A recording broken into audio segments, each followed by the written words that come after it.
మానవతా దృక్పథంతో ఎవరైనా ఎంత పెద్దవారైనా ఏ ప్రొఫెషన్లో ఉన్నా ఎంత పలుకుబడి ఉన్నా మాననీయ కోణం మర్చిపోవద్దనే ఉద్దేశాన్ని ముఖ్యమంత్రి గారు చెప్పారు. ఏదేమైనప్పటికీ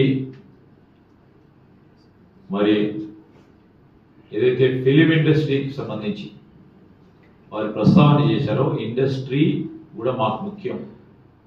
ఇండస్ట్రీకి సంబంధించిన పెద్దలను సంబంధించి ఏ విధంగానైతే ఆ హీరో గారి దగ్గరికి వెళ్ళి పరామర్శించడం జరిగిందో అదేవిధంగా చనిపోయిన సోదరిమణి చికిత్స పొందుతా ఉన్న ఆ చిన్నారిని కూడా పరామర్శిస్తే, ఆ కుటుంబ సభ్యులను పరామర్శిస్తే ఆ మానవీయ కోణం నుంచి ఆలోచన చేసి ముందుకు పోవాల్సిన అవసరాన్ని మర్చిపోయారు.